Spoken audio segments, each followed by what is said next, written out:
Okay, so what would be life-changing amounts of money if you were to maybe be able to retire or allow your side hustle to be your main thing? How much would you need?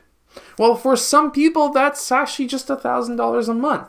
That may not seem like a lot to you, but let's face it. If you maybe own your house, if you have a side hustle or whatever it may be, this is life-changing amounts of money. Because, like, let's say you run a YouTube channel, you could make money on the side, and $1,000 could be pretty good.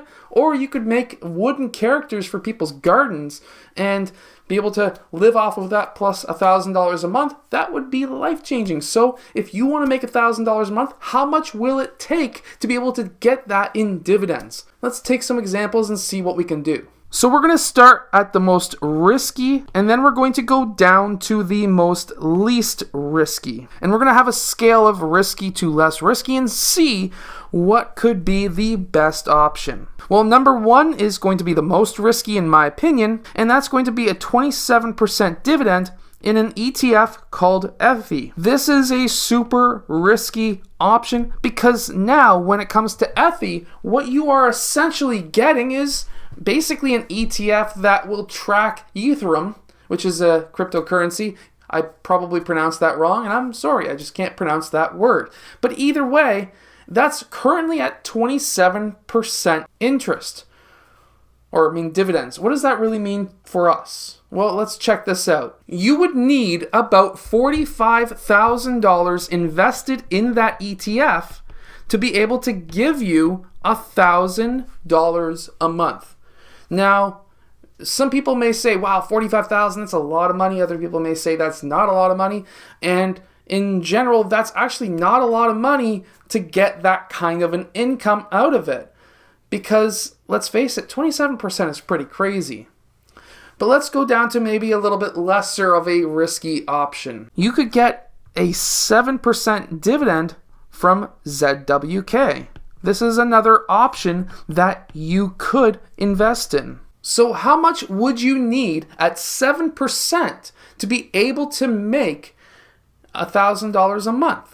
That is a very good question. Well, let's get down to the math. If we go and see how many times 7 goes into 100, that's just over 14 times, which means that if we go 14 times $12,000, you would actually need $171,400 to be able to get $1,000 a month.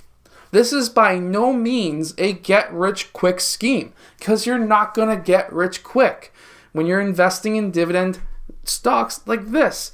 However, what you have to also remember is when you're investing, it's not just the dividends that you're chasing. You're chasing the growth too.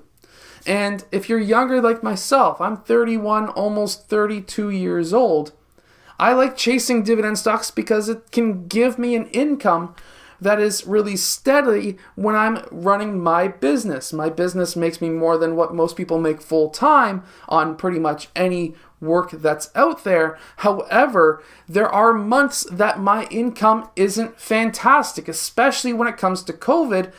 There's a lot of times where my business income dipped really far down, and that's when dividend income comes in and I can say, well, I'm fine because my dividend income is, again, what normal people would have for a minimum wage job. Now, what about a Canadian bank? Well, a Canadian bank, let's say on average right now across them all is roughly around 4.5% dividend, depending on which one. Some are a little bit under 4, some are well over 4, but let's just say most of the banks are somewhere between 4.25% and 4.5%. How much money would you need then? You would actually need a huge amount of money. You would actually need over $250,000.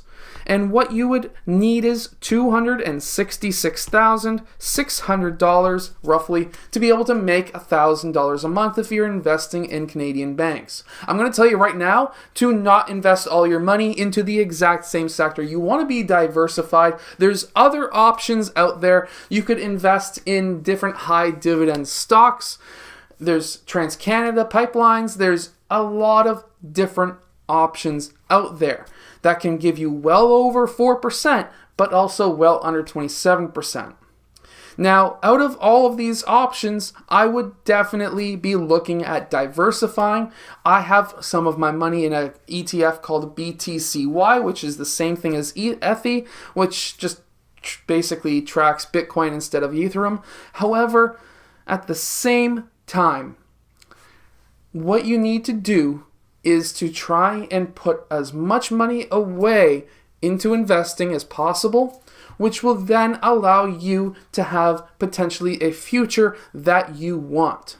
We can't work forever. We just can't. We cannot be trading 40 hours a week of our time or more. Some people are going 50 and 60 hours of our lives at work. We can't do that when we turn 70. We can't do that when we turn 80. And if you don't put anything away for when you retire, then you're not going to be able to have a comfortable retirement, because we can't work when we're old. It's just our bodies can't do it. And if you're younger like me, try to put as much away as you can. Invest in growth stocks, dividend stocks, whatever you prefer. And at that point in time, maybe when you turn 40 or maybe even 50, you can retire early and work a small side hustle that can make you the same amount of money as what your job was doing. And believe me, I've done it. I've been working my butt off since I was 20 years old trying to build my business. And I left a job about 3 years ago to be able to run my business full time. It took me that long to be able to build it, but I had the ability to have my money invested and have that dividend income coming in, where at that point, I didn't have to worry about, is my business going to be making money tomorrow? Because it's going to. I'm working my butt off every day to be able to do so, but the dividend income is a nice safety net if shit hits the proverbial fan like COVID did. I hope that this video has helped you. If it has, hit that like button, subscribe, and I'll see you guys again next time.